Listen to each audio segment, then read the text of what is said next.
Yeah, amazing. Which is rare. Yeah, I would never have picked this day, I can assure you. Yeah. I've just hit record, and as it's 6:32 and we've got several people waiting, I think I'll let them in and we'll get started. Is that okay with you both? Cool. No problem. Lovely. All right, great. Well, I'll let everyone in now.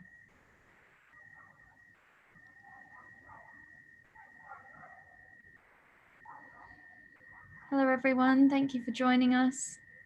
Thanks for your patience in the waiting room. Just waiting for the last couple of guests in there to join us.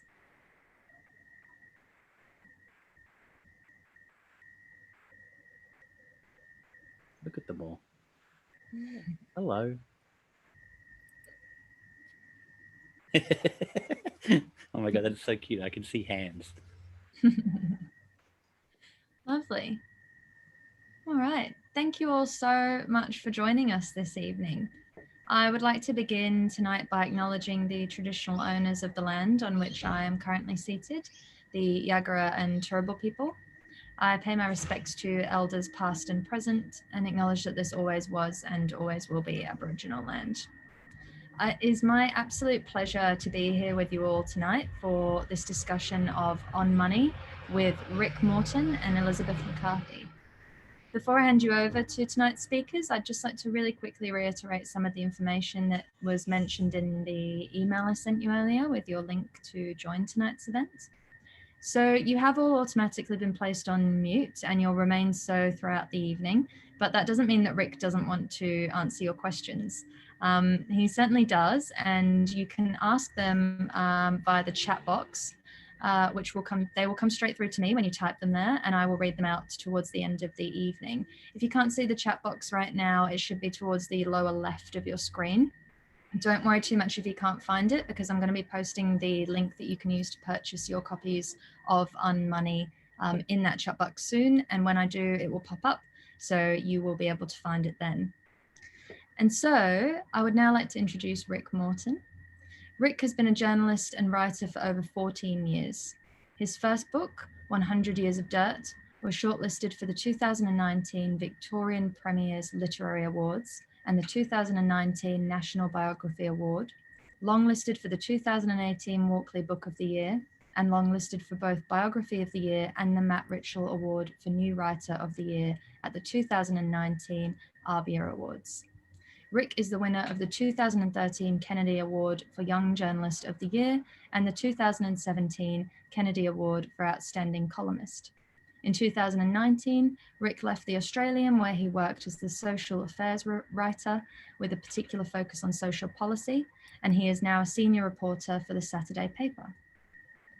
In conversation with Rick tonight, we have Elizabeth McCarthy. Elizabeth is a Melbourne-based radio producer and presenter who produces The Breakfast Show at Australia's biggest independent broadcaster, 3RRR FM. Her book reviews can be read on Triple R and ABC Radio, can be heard, on Triple R and ABC Radio Melbourne. And she interviews authors at writers' festivals and ideas events across Australia. From 2013 to 2017, she anchored Triple R's flagship books and writing show, Multi-Storied. Elizabeth has produced and presented interviews and documentaries for ABC Radio and television, and she has written about books and music for several publications. And so, Rick and Elizabeth, it is now my pleasure to hand over to you both for tonight's discussion. Thank you, Emma. Thanks so much, Emma. Thanks. My name's Elizabeth, as Emma said, and I would first of all just like to acknowledge that I'm streaming to you from the traditional lands of the Wurundjeri people of the Kulin Nation, and I pay my respects to elders past, present and emerging, and to elders of other Aboriginal communities who might be joining us. And I think Rick wanted to do an acknowledgement as well. Yeah, so I'm in Sydney. I'm on the lands of the Gadigal people of the Eora Nation. And I always, particularly like thanking our Indigenous kind of elders in events like this, because they were our first storytellers, our first people and our first storytellers. So it's kind of an honour to be a part of that world. Absolutely. So what a pleasure it is to be here to speak to Rick Morton about his essay on money, which is beautifully published and packaged by the good people at Hachette in this handy format. This essay is forthright, it is unapologetic, it is defiant, and at times wickedly funny, and it sees Rick at the height of his powers as a writer. And this is an essay that packs one hell of a punch. And what else can I say, Rick? But well done, because in 96 pages, you cover a vast terrain about class, privilege, being broke, being less broke, from being someone who used to have to check his bank balance every single day to someone who only has to check his bank balance every few days.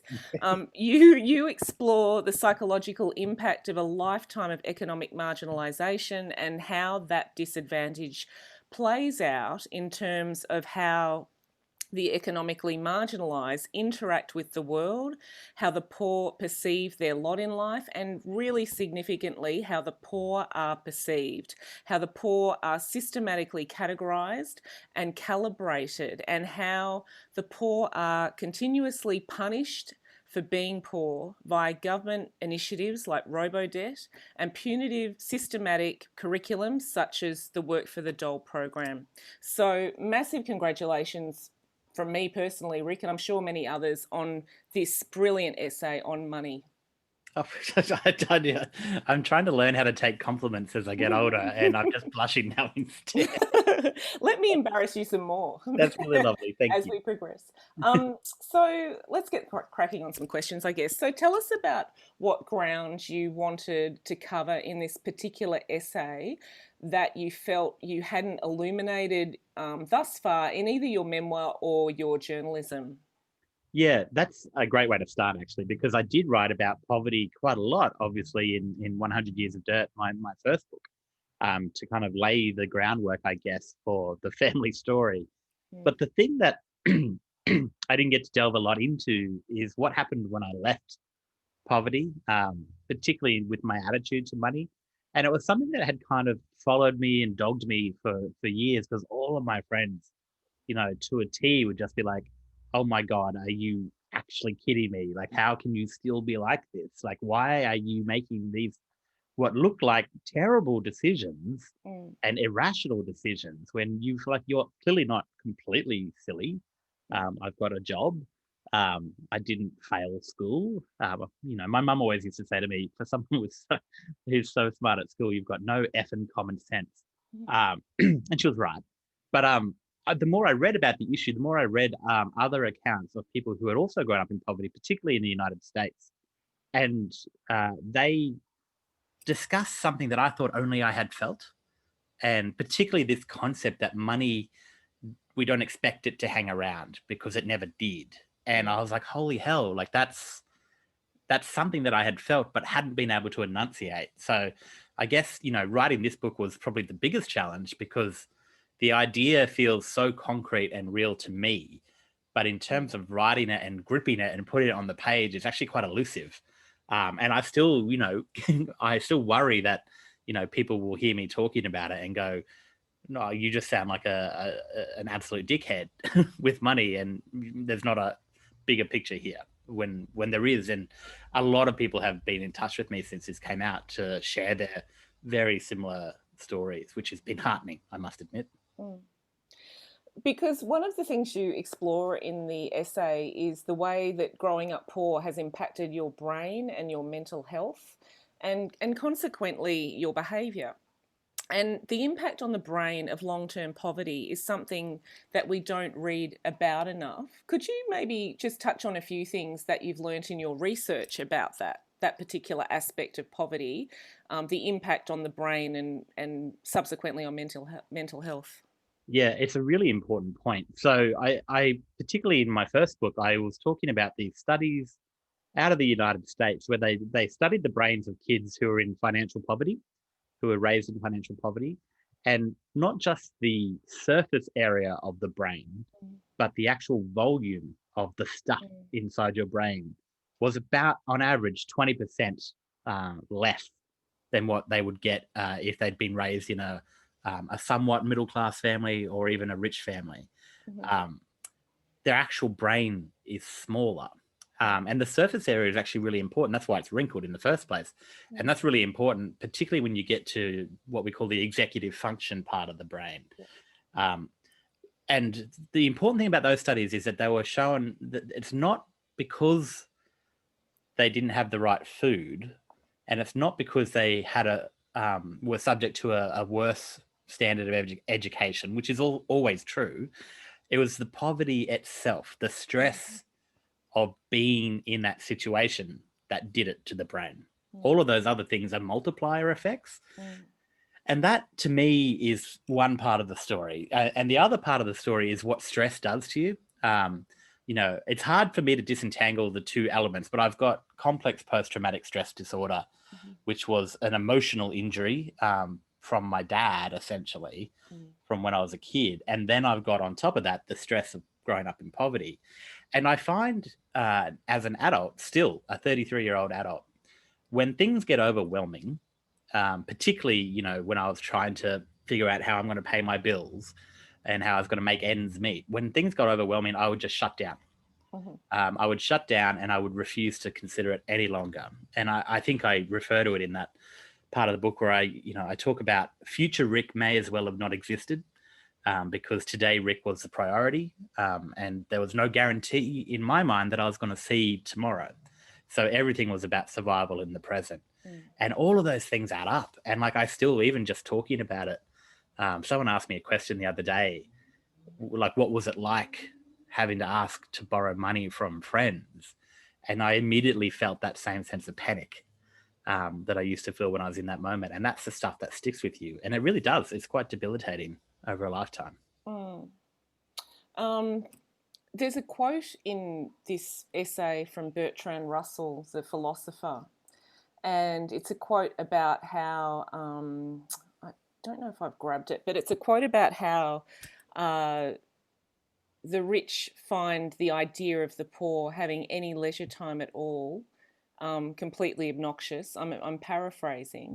Yeah. Could you, and that I think the quote is, the idea that the poor should have leisure time has always been shocking to the rich. And that feeds into like a neoliberal notion that those on the margins should be spending every waking moment working out how to lift themselves out of poverty.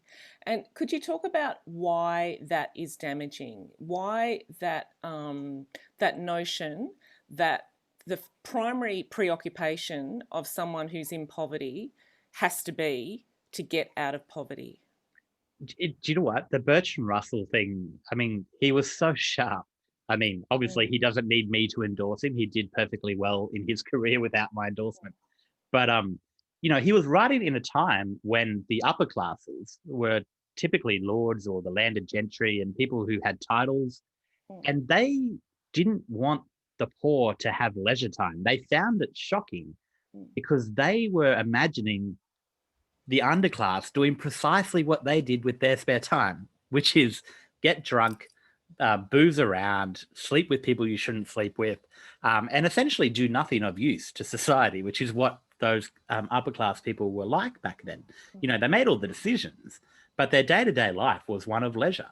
And so they had projected onto poor people, onto the serfs and the peasants and all the rest of it, this horror that, society would shut down and stop working if these people were given even an inch of space to enjoy life outside of work. And that is still what we inherited today. That's why we have this system of mutual obligations for welfare receipt in Australia, because we don't trust poor people either to have any time to themselves, and certainly not to have time to themselves on the taxpayer dime. And we just don't trust them. And that's, there's no accounting for the fact that they are the hardest working people of all of us. They're harder working than CEOs. Even people who don't have jobs, who are on welfare, are hardworking just by the cognitive tax they pay for trying to live. And that's what Bertrand Russell identified. And I don't think we've made a lot of progress since then. In fact, I think we're still trapped in the same old tricks. I have a book on my bookshelves by Johann Hari who talks about the stress of being poor, and they've actually done studies where the stress of being a CEO or someone very well paid in a high pressure job, that stress is very different from the stress of being in poverty. And the stress of being in poverty is far more stressful and far more impactful and damaging. It's literally existential. Yeah. It's, will you make it to the end of the day? How do we overcome a system that, as you write in the essay, is preoccupied with whether the poor are getting something for free? A system that has this notion of mutual obligation. A primary example of this being the Work for the Dole program, which is a program which even the business sector doesn't particularly like, as you point out in the essay. How do we move past that and overcome that system of this idea of mutual obligation? Can we overcome Yeah, look, I mean, I think someone who reviewed this book said, great lines about the problem, very few solutions. I mean, I am an eternal optimist, and I do feel like there is, as much as we're stuck in this kind of terror of divisiveness around the world right now, there is also a movement towards enlightenment and people thinking differently about what is a creative or useful application of one's time. And, you and I in the arts know that, an artist who's given the time to create is just as valuable to society, even if they don't make any money from it, because would you want to live in a world without any of those things? And sometimes the price we pay for that is giving them enough to live on. And we've got, I must admit, I'm from Queensland, and so I'm still trying to kick out this kind of naturally instinctive conservatism in me, but it's there somewhere. But I haven't got my head around the idea of a universal basic income. I don't know whether it would actually be feasible in the real world, but I do think we know the solution to poverty, and that's money. Give people money, and they're no longer poor. And all, we are moving as, more enlightened people around the world are moving towards this idea that we're not going to break society, and we're certainly not going to break people if we give them some agency over their life. Certainly that's all we ever asked for when I was growing up, just enough to be comfortable. Well, certainly this year with JobKeeper and Jobseeker, both being initiatives that have lifted large groups of people, albeit temporarily, out of poverty, for some people for the first time ever. And giving people money improves livelihoods and improves lives. And JobKeeper and Jobseeker, that particularly JobKeeper, I would argue, because JobSeeker is a variation of a payment that was already there. But JobKeeper has been really a daring and ambitious and surprisingly creative initiative meted out, paradoxically, by a neoliberal federal government who don't actually think that people deserve to be lifted out of poverty via government payments. It's amazing what a crisis does to your ideology. When isn't it? Something on the line. And when your re-election chances are sort of, not that far away in the distance. So this might seem like a simplistic question, Rick, but in your eyes, how do we citizens organise ourselves to agitate government to give economically marginalised people more money? We have to start by caring. And I know that sounds so trite, but we're so used to it in this country. And I get it. If it wasn't for my mum still being in the position she was when we left home, I would have forgotten at least some of what it was like to be stuck in that grind. Just because it's such I didn't want to remember some of it, and the rest of it as I kind of grow up and earn more money, and I realize I don't have to check my bank account every day. Some of those little things kind of escape me, except mum. She anchors me in that world, and not everyone has that. Not everyone knows someone who is disadvantaged, particularly people in these kind of exclusive gated communities, like the young liberals, or kind of the old suburbs of Sydney and things like that, who are still in some cases fighting train lines because they'll bring in the riffraff. And I think we need to start by acknowledging and by at least trying to understand, and knowing when you can't understand. If you've grown up in a middle class family, I don't want this to sound like I'm saying you can't have an opinion on it, but I genuinely don't believe that you can understand fully what it is like to grow up with nothing. You can come close and you can try and you can suspend your disbelief, but the lived reality is so extreme. And we have to start by giving space to those conversations and actually listening to them, because without it, and I'm, it's something I'm trying to do. I don't know if I'm effective at it, because without that, then we will still just allow all of these other interests to stomp over the top and move on the national conversation without us. For those who have read Rick's memoir, 100 Years of Dirt, Rick's mum would be really familiar. She is basically the hero of Rick's life. And for those who haven't read your memoir, maybe, Rick, you could describe the living legend that is Deb, your mother, because I then wanted you to flesh out for us the dynamics at play when you fairly recently decided it was time to renovate Deb's bathroom for her. Yeah, which you talk about in the essay as well. It's such an instructive period in my life. Mum is the Wonder Woman. She's the little hobbit that could. She's like 5 foot nothing, and she's just the most remarkable woman. I mean, the potted history very quickly is that she left high school in year 10, married my father on a cattle station after having 1 or 2 retail jobs as a teenager, and then had kids very early on. And by the time we were, old enough to remember things, my brother got really badly burned. My sister had just been born, and my dad kicked us all out of the house, and we had literally nothing. And I was 7, my sister was 3 weeks old, and my brother had these horrific burns injuries, and Mum just carried on. I'm almost now, in March, I'll be the same age that she was when this happened to her. And I find that so utterly inconceivable, because I remember those first few weeks when we were shoved off to public housing in Charleville, like 12 hours west of Brisbane. And I remember that street, and I remember the shouting and the breaking glass and the crying from our neighbours, and just thinking, what the hell's going on here? But I was a kid, right? Whereas she had to shoulder the whole thing. And it's been like that ever since. And she didn't have the skills or the training or the opportunity to reskill. She went to TAFE to do a couple of certificates here and there when, she had subsidies and things like that. But she just hasn't had the time or the space to do anything for herself until now. And it's too late. She's 61 now. And so that's, where we come into it now, I guess, where her kids are adults. And the one driving for, I never wanted to be rich, but I wanted to be rich for her. I don't care about money, but I care about her having money. And I sold a book, which isn't out yet, but it's out in March. And it was an extremely stupid amount of money.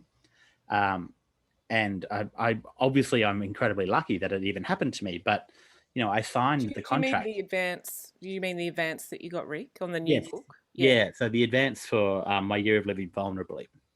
And, I don't think I'm giving too much away here because we're talking about country property prices, but the advance was twice what my mum paid for her house in the year 2000 in my country hometown. And that was her crowning achievement as a mother, was getting a secure house that she bought on her own. And is still paying off the mortgage on. And now I have all of this money coming into my account, and I'm like, well, what do I do with it? I mean, I give it to her to start off with. And she decided she wanted her bathroom renovated because she had a bathroom that looked like an old asylum, to be quite frank. And part of it was selfish because I didn't, when I went back to visit, I'd be like, how does this work? Like the shower is like a dribbling hose. And so we embarked on this project where I just said to her, I'm like, I don't want you to think that you have to get the cheapest thing. I want you to get the thing that you want. So she's like, I want a huge rainfall shower head. And we got into this, for us, large fight. It was mostly funny in the middle of Bunnings where I'm like, there's a 440 mil shower head here. Why don't we get that one? And she's like, oh, darling, I think it's going to be a bit too big. And I'm like, no. I'm like, you wanted a big rainfall shower head. We're going to get you the biggest one I can find. And she's like, I think it'll wash me down the drain. And we just butted heads a lot over little things like that because I wanted her to have everything. And she was still coming out of this shell of a woman where she didn't know how to ask for nice things. And I had to sit her down. I think I write about this as well. I had to sit her down at one point when she was picking a tap. And she pointed to the cheapest one on the page. And I said, look, if that's the one you like the most, by all means, get it. But I don't want you to choose that thinking that you're doing me a favor, because like I'm going to spend this money either on you or somewhere else. I spent a lot of it traveling and taking homeless people out to dinner in New York because I felt bad. But it's been such a, I don't know, I'm rambling now, but it's given me whiplash. It's given me whiplash because it doesn't feel right. And yet it's all I've ever wanted was to be able to spoil her. Yeah. It's remarkable the way you write about your mother. And someone else who you write about in this essay, Rick, is your debt collector, Lee. So the two people you evoke most significantly for me in this particular essay is your mum, Deb, and your debt collector, Lee. Now, you write of Lee, somewhat wistfully, I have to say, that he has been your longest relationship. and Lee actually got married and had a child during the years across which he was chasing you for the money that you owed on your credit card. So could you outline for us, for those of us, including myself, who have never had an experience of what it's like to be chased by a guy like Lee? Yeah, well, he was the nice one. I've been chased by worse, I can assure you. You know how sometimes when you're talking to someone on the phone and you just imagine that they're attractive? That's how I felt about Lee. And I had, he needed money from me. It was his job to collect the $2,500 that I owed Westpac because I bought a single digital SLR camera for $2,500 the moment I turned 18 and couldn't afford the repayments. And he was on my case, I think it was for 4 or 5 years. It lasted from when I was on the Gold Coast to when I moved back to Boona with my tail between my legs because I'd blown up literally everything in my life. And he got married, he had a kid. And it was this kind of dance that we did because I wanted to give the money back to him, but I also needed to eat. And so some weeks I couldn't make the payments that I told him that I would make. And he'd call and he'd be like disappointed dad kind of thing. He'd just be like, he's like, Rick, come on. He's like, you told me you're going to make the payment. Where is it? Like, the money didn't come out. I'm like, I know. She's like, I know. I don't know what to say to you, Lee. At the moment that our dance finally ended, when I paid off the final payment, it was this kind of beautiful moment where we both almost kind of like saluted each other and said, until next time. Yeah, it was weird. And I've never forgotten it. I wonder if he thinks about me because I do. Oh, I'm smiling and laughing, even though the circumstances you're describing are just really, quite frightening. As Mum says, if no one would you like don't to laugh, you'll cry. You got to laugh. Yeah. We've got the darkest sense of humor, our family. Yeah. It's ridiculous. And Rick, something else that's happened in your life is that you achieved a scholarship to go to university, and at university you met rich students, and you describe them really hilariously in your memoir 100 Years of Dirt, as well as in this essay. and how there was one guy who sort of saw you as something of a poor little pet. Could you tell us what it was like to be flung via scholarship into that world, and what you learned about money from a new set of cashed up peers when you won that scholarship?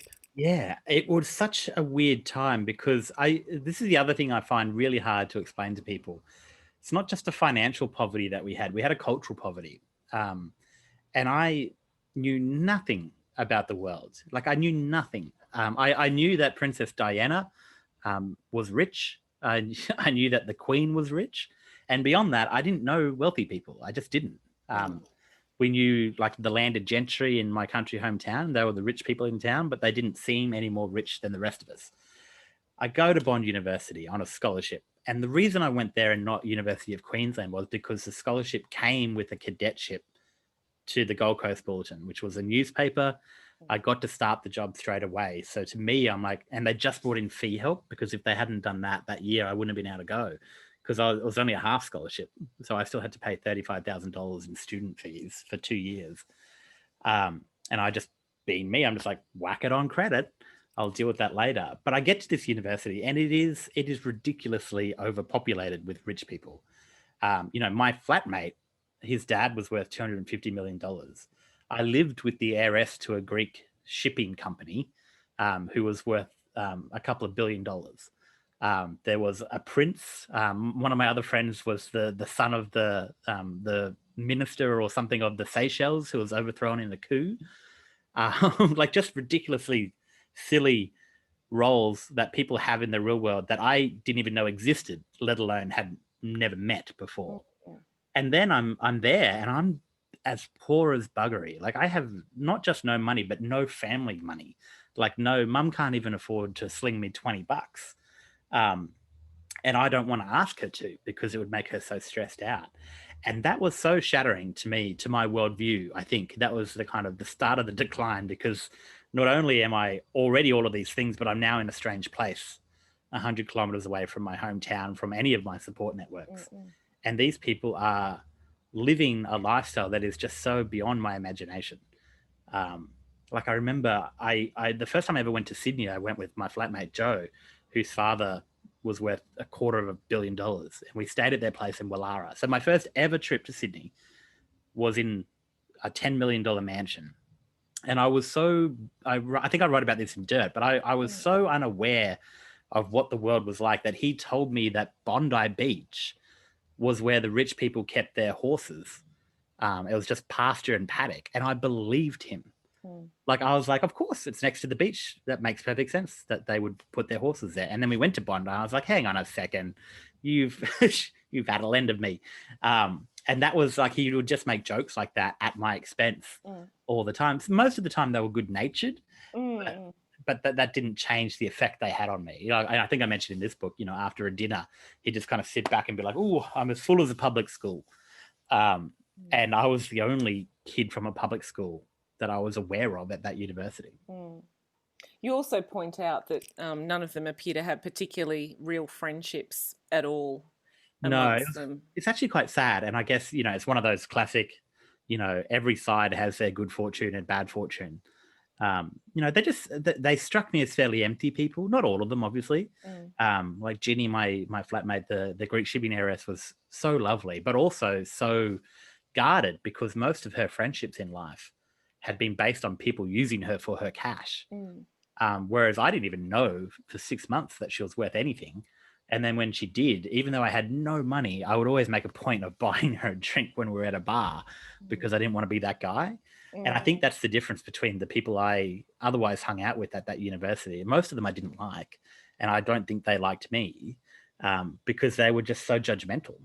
And, you know, there were times when I would just physically, I'm like, I can't do anything. Like, I literally don't have enough money for pasta. And they'd be like, can't you just put it on the credit card? I'm like, about that. Meet Lee, my imaginary boyfriend. So yeah, it was just a weird experience, and it was really isolating, I guess, because, you know, they were rich and privileged, and they knew it. Like, the son of a Gold Coast property developer gave this speech at a valedictorian speech at a graduation, where he said, we need to stop letting the scholarship kids into the university, because it's ruining the elite status. And I'm like, hang on a second. Hey, I'm like, I resemble that remark. And it was just, it was a weird place. And I think I'll stop talking soon, but I think that world-shattering realignment would have happened at whatever university I went to, but it was most extreme at that one, just because of the clientele, I guess. And being a journalist, Rick, you get to interview a broad range of people. And in the essay, you point out that the people you've interviewed who are on government payments or out of work or financially struggling, those people that you've interviewed are regularly apologising for being unable to articulate the nature of their problems. And that what they lack in this self-expression is confidence. Now, could you please just flesh that out for us? Because you make that statement in the essay. Money, particularly family money, buys confidence. It buys you access to things that allow you to be confident, like, you know, the right books or the right debating techniques. If you're from a family where you grew up talking about big ideas, you know, I was from a family, and I don't resent this at all, but it does make things different. We watched Hey Hey It's Saturday and Channel 9 evening news and every reality TV show you could possibly imagine, and nothing else. Whereas other people I know have grown up in these families where, you know, they had dads who were lawyers or even just teachers, and they spoke about ideas. And that gives you, it's not always about money, but typically there is a correlation where you've either got the time or the space, or you've got one or both parents who are home on time or who can afford to be home on time. and it gives them kind of, it just eases their way in the world. And I've always felt this, and I thought it was just me being weird. Like even in regular pub conversation with my friends only a couple of years ago, I would sit back and not say anything because I genuinely didn't think that I knew enough about anything to talk. And, you know, I interview people who are on welfare or who are living in public housing. I remember one in particular, there was a woman who was talking about her father in the Northern Territory, and he was having an issue with his National Disability Insurance Scheme eligibility assessment. And it was a genuine story, and we spent 20 minutes talking about it, and I was on board, and I'm like, yep, that's definitely a story. I'll do whatever you need. And then at the end, she's like, I don't want this to like seem like it's like a difficult thing, but I just want you to know that he is in trouble with the Public Housing Authority because he hasn't been able to pay his part of the rent. And so he's facing eviction. And I'm like, oh God. I'm like, well, why should that matter at all? I'm like, in fact, that just makes the story even more urgent because clearly he's in strife. And she started crying because she thought I was going to be one of those journos who hadn't lived that life and who was just like, oh, I'm sorry, but it sounds like your dad's a criminal. I can't do the story anymore. And whereas, you know, she was just so thankful that I just looked at it and said, well, that's not a sign of somebody who's inherently bad. It's a sign of someone who's struggling. And what are those reasons? And that's what we're missing a lot of, I think, in public discourse. Not everywhere. I'm not the only one that does it. Luke Enrique Gomez at The Guardian is amazing at this stuff. Christopher North at The Guardian, Norman Hermont at the ABC. But, you know, there's just not a lot of it. As I mentioned earlier, to me, this is the best piece of writing that I've read of yours, Rick. It is bold and, you know, shining brighter than ever, your writing. It just shows such great flair. Could you talk about how you feel you've grown as a journalist and a non-fiction writer? Yeah. Particularly in the last few years, I'm interested in. It sounds so silly to say it like this, but honestly, publishing the first book changed my life. It shouldn't be like this, but it felt like I had permission to voice what I was thinking. It felt like I had been validated, I guess. Not in any great personal sense, but just that, oh, hey, like I'm not shouting into the void. These are real things that people experience. And you know, mine is one version of it, but so many people have related on so many different ways. And so that was an amazing experience. And I think because of that, I've allowed myself to exercise and be more playful, I guess, with that part of me, particularly in this book. I mean, this book is different to the others in the sense that it started out as a speech, as a lecture. You know, I doubled it in size because I had to add about 6,000 words. But it started out as a lecture that I read back to myself, you know, 5 times before giving it. And so the cadence and the rhythm is much more closely aligned to the way I actually talk. Even though like my writing is typically like that anyway, but having read something 10 times over, 5 times over, it does kind of eliminate some of the fat, I guess. It's not always the case, but I don't know. I think I've just allowed myself to be more confident in my style. I always feel weird. This part I'm not confident about yet. Like I still feel weird calling myself a writer because, you know, growing up, it just seemed so off limits and so not for us, you know, us plebs. And, you know, I still don't feel particularly like writers' festivals are my scene. Even though I love going to them, I don't feel. Do you know how many writers say that? Every second writer thinks that a writers' festival is not their scene. Well, I think hopefully that's why we're writers, right? Crippling self-doubt that makes its way onto the page. Just touching on that confidence that you talked about before, on page 78, it's just this extraordinarily delightful couple of paragraphs, Rick, and I'd just like to read them. So please. This is Rick. I don't want to be mean, but have you seen rich people? They behave like they've turned up to a fancy dress Gatsby-themed birthday party and then never went home. Laws became mere guidelines and actual guidelines, like those road markings become suggestions. Rich people are like toddlers. You might get a good one. most of them might even be well-meaning, but when it comes down to it, they are weird little people, and you should keep an eye on them. That's my favorite line in the whole thing. That is just brilliant. I was actually that is a confident writer. I was actually I just spent a day or so looking after my best friend's toddler, Hamish, who was 2.5 years old at the time. And I was just racking my brains trying to, I'm like, what are rich people like? Like, I know in here, I know what I'm trying to say, but I can't articulate it. And then I just remembered Hamish just being completely unaware of his surroundings and just wanting everything done now. And I'm like, that's it. That's what they are. They're just weird little people who are adorable, but you don't want to leave them alone for too long. Oh. I'm sure that piece actually hurts the feelings of some rich people, Rick. I don't know if you were empathizing enough. I don't know as many today as I did at university, but I do. Yeah. There are a couple who are very notable, and I would love to be able to tell you the names. But one of them texted a friend, was like, "Not me," and I'm like, "Sure."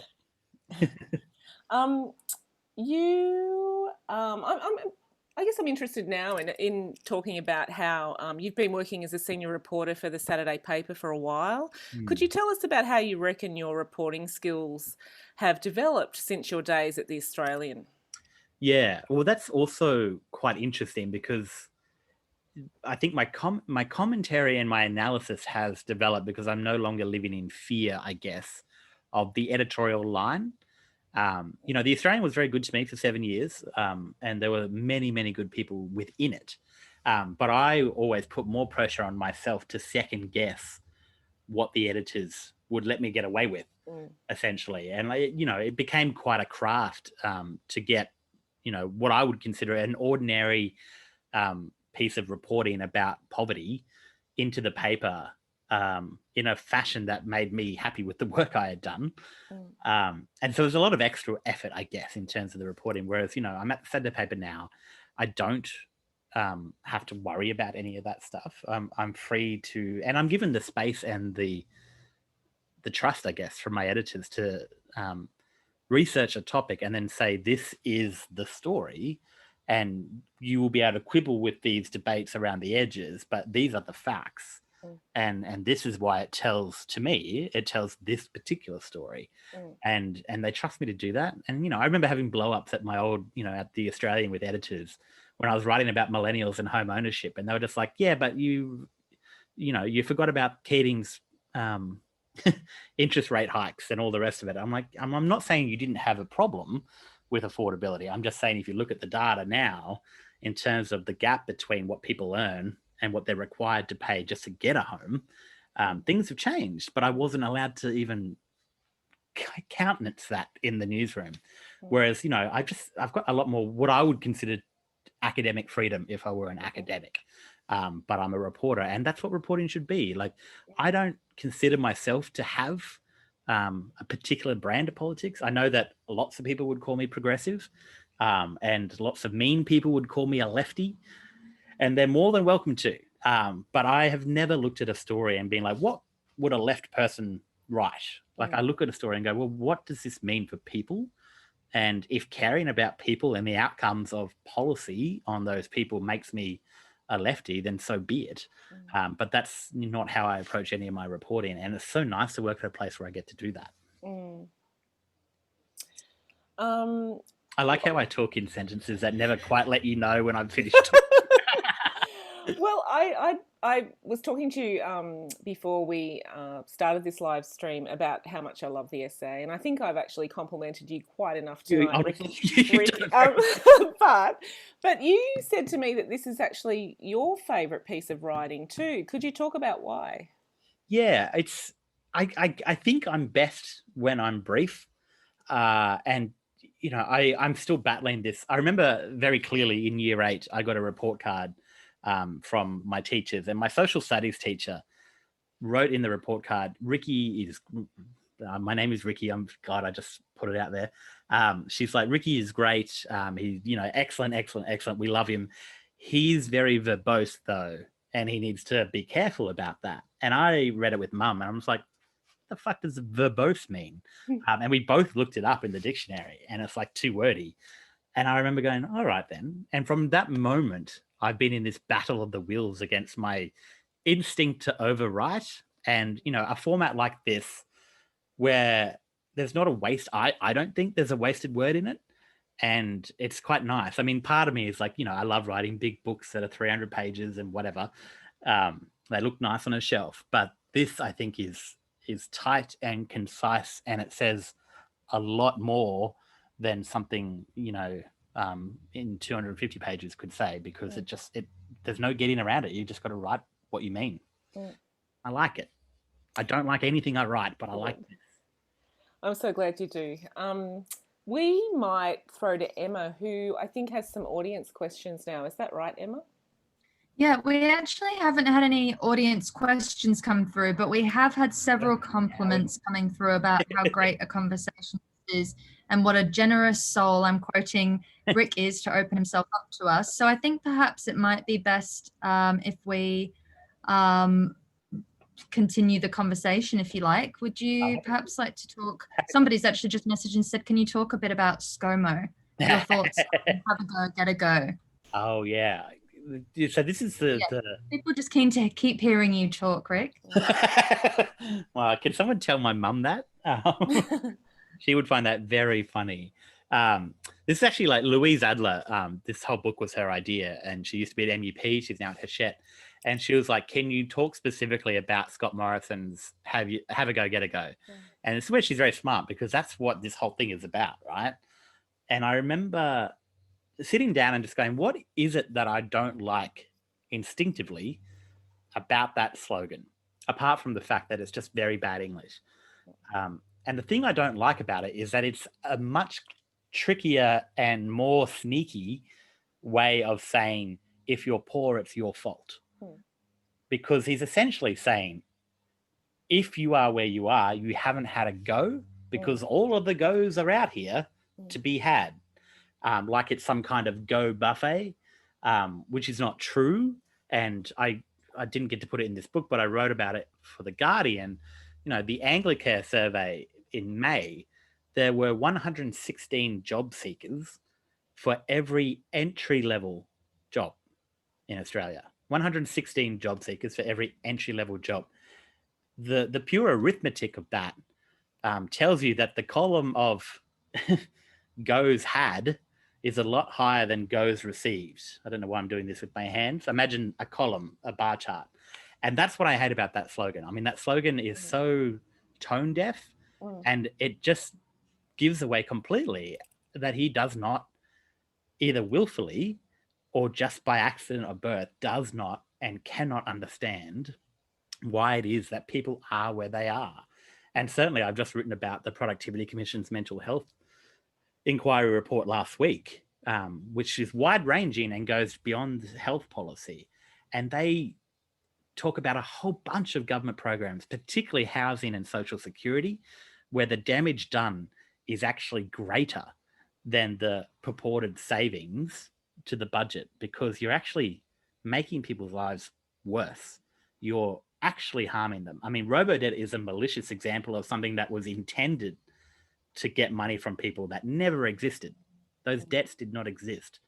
But the other social security programs are based themselves on this idea that we need to harangue, harass, and bully poor people until they either give up or give in, and get the bare minimum for it. And that's actually a greater cost to everyone.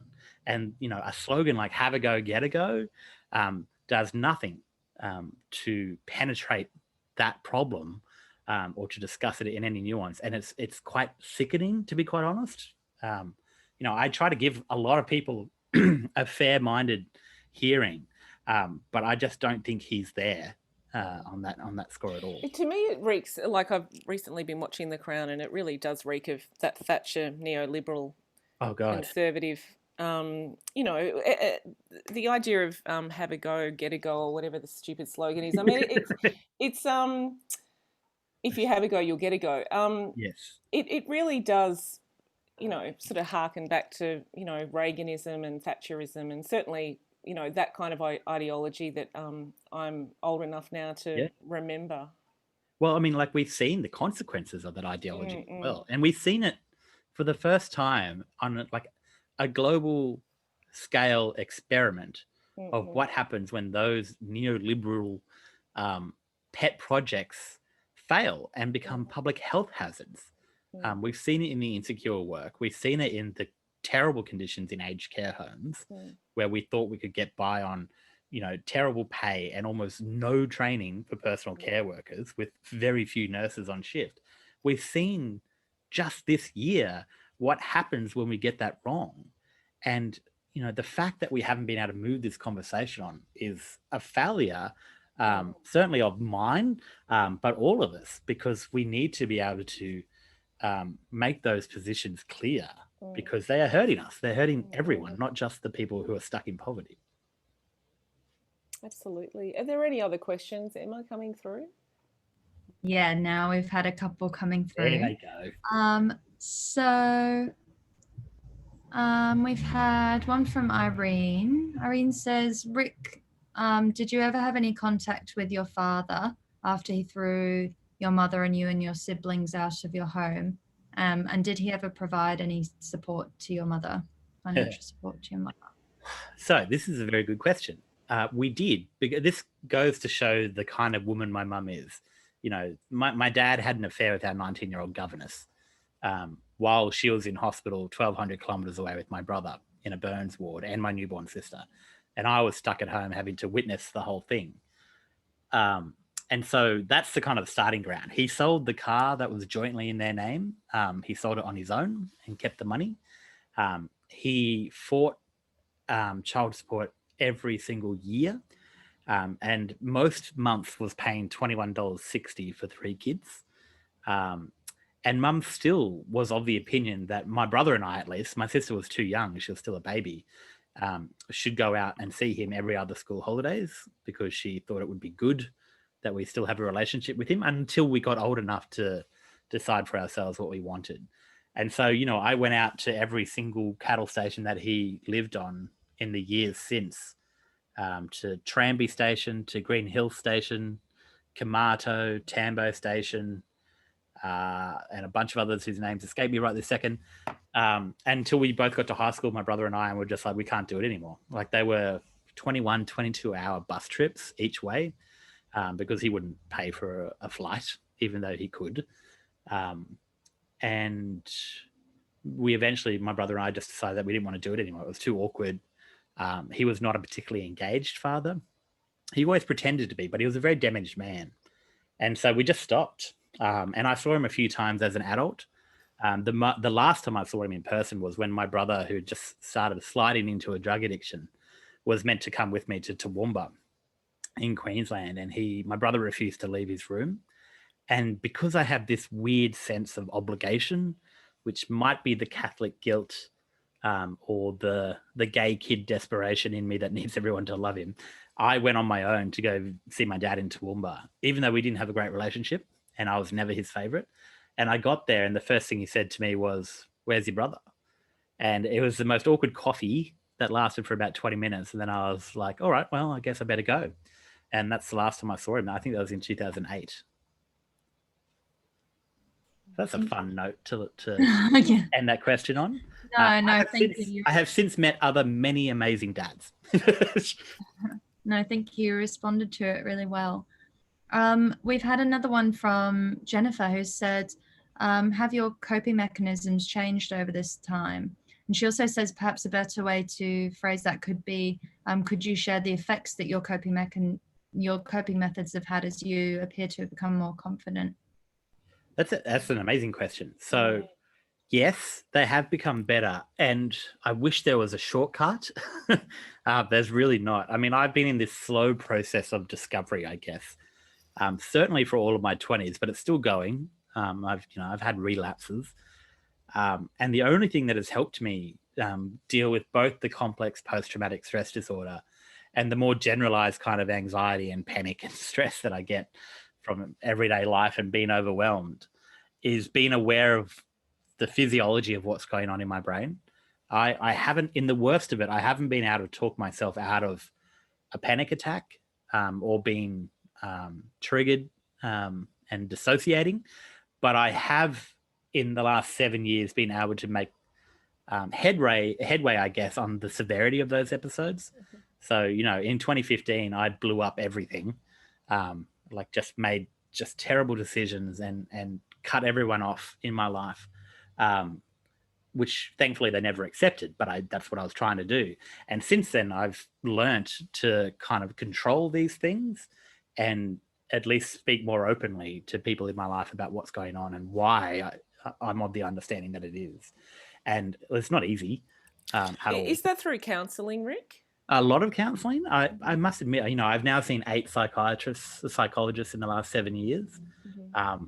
None have been individually particularly effective, but I have kind of collected as I've gone on, like a sort of bowerbird for therapeutic administration. I've collected all these different things that work. Mindfulness does work a little bit with me. It doesn't work when I'm having a PTSD episode, but ordinarily it does. And then there are more physical things. So I can't remember what they're called, but like progressively squeezing and then relaxing all of the muscles in your body up to and including your head. One of the weirdest times in my life was following Scott Morrison around on the election last year in 2019, just after I'd been diagnosed with complex post-traumatic stress disorder, and then having to do these stupid exercises morning and night after what were in some cases 16, 17-hour days. And I remember being in a different city every night just going, all right, let's start with your feet and your legs, and then having to do all this stuff when all I wanted to do was sleep. And I just remember thinking, I'm like, what, how is my life both so blessed and both so tormented that I am doing trauma exercises while following the Prime Minister around as a journalist in what is kind of my dream job? It's just, it's silly. Life is silly like that. And my absurdist sense of humor helps me cope more than most things. I find everything very funny, even when I probably shouldn't. Mostly at my own expense, don't worry. Thank you so much, Rick and Elizabeth. This has been such a brilliant discussion. Everybody has been commenting, as I say, about how much they've been enjoying listening to you both speak. It's been an absolute pleasure to host. I have posted the link for anybody who hasn't grabbed their copies yet of On Money in the chat box so that you can do so. Elizabeth and Rick, do you have any final comments that you'd like to make before I open up the Zoom room and let everybody join me in thanking you both for this discussion? I'd just like to say thank you for inviting me to be part of this. It's been a pleasure once again to interview Rick, and also thank you to the audience for their excellent questions. Yeah, this is my favorite part of writing. I'm not good at writing. I get distracted and I like being around people, ironically, despite the fact that I'm a hermit. And actually seeing people and connecting with, the work through them is honestly, if I could tell my 8-year-old self that this is the stuff I get to do now, he would punch me in the face. He would be like, get out of here, you liar. It's amazing. It's seriously amazing. So thank you. Thank you so much. I'm going to allow everybody now to take themselves off mute. You have to unmute yourselves, but I've given you permission to do so. So if you would like to, please join me in thanking Elizabeth and Rick. Thank you. Thank you, guys. That was amazing. Yeah, excellent. Rosalind and Tony. Thank you. It was Thank great. you. Thanks again. Have a lovely evening, everybody. See you guys. Bye. Thanks, Irene. Bye. Thanks. Oh, hello.